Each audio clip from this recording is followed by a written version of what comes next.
Stoichiometry refers to when you use the amount of one thing to calculate the amount of another thing. And we can't talk about stoichiometry until after we talked about reactions, because the reaction is what's telling us the relationship between one substance and another substance.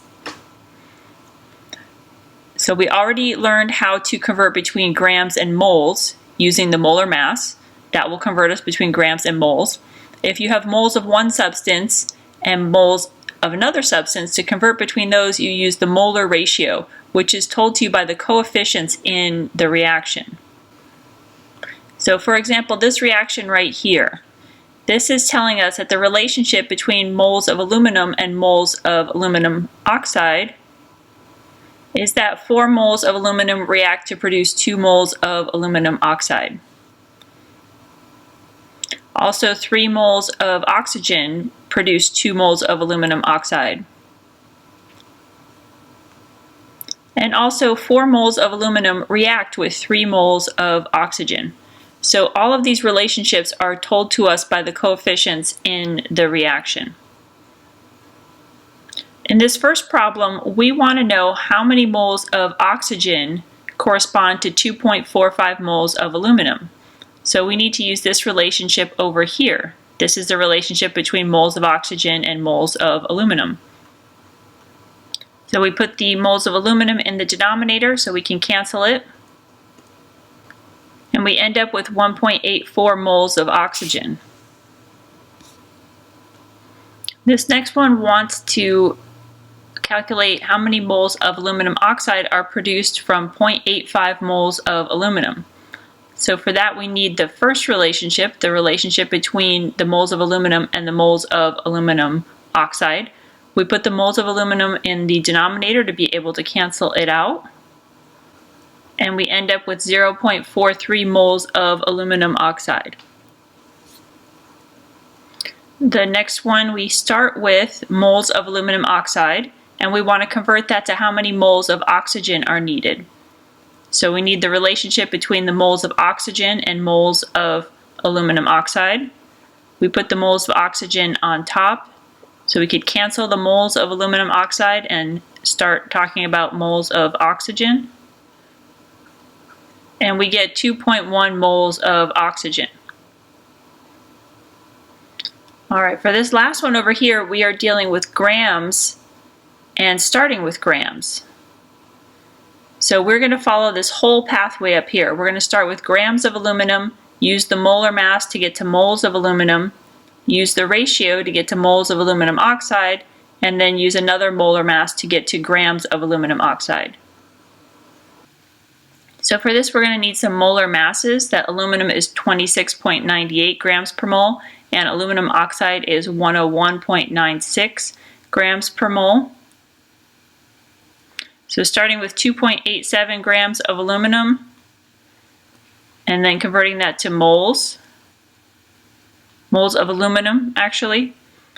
We want to specify that it's moles of aluminum because now we want to convert the moles of aluminum to moles of aluminum oxide. And there are 2 moles of aluminum oxide produced from every 4 moles of aluminum reacted. So at this point we've canceled grams of aluminum and we've canceled moles of aluminum and we've started to talk about aluminum oxide. Now we need the grams of aluminum oxide, so we'll use the molar mass to get that. And that gives us 5.42 grams of aluminum oxide. That can be produced from 2.87 grams of aluminum. So let's try a few of these questions using a different reaction. This first one needs the relationship between carbon monoxide and iron. And our coefficients tell us that 3 moles of carbon monoxide produce 2 moles of iron. We'll put the moles of iron on the bottom so it can cancel.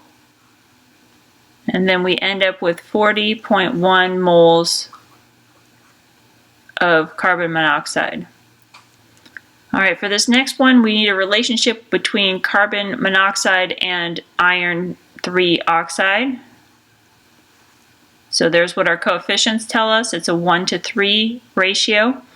And then we are asking for grams and dealing with grams.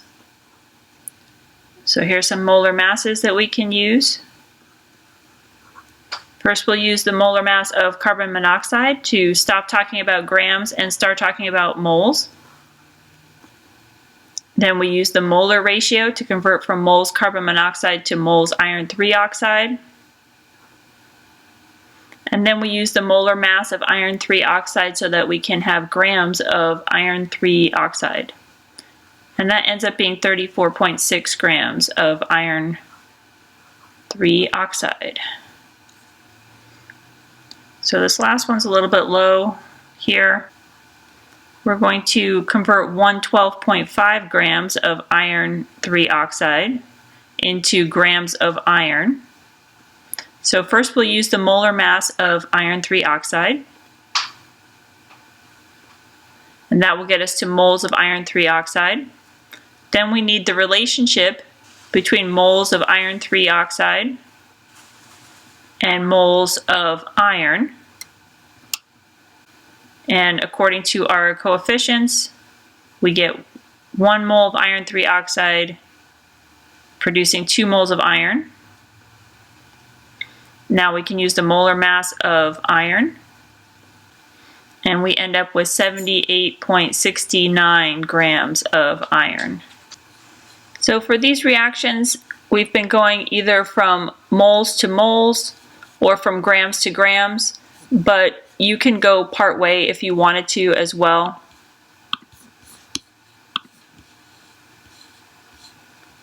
If you already knew the moles of a substance and you wanted to get to grams of another substance, you could just take 2 steps and do that. The molar ratio and then the molar mass. So just keep in mind that you can get from any spot on this map to any other spot using these conversion factors listed.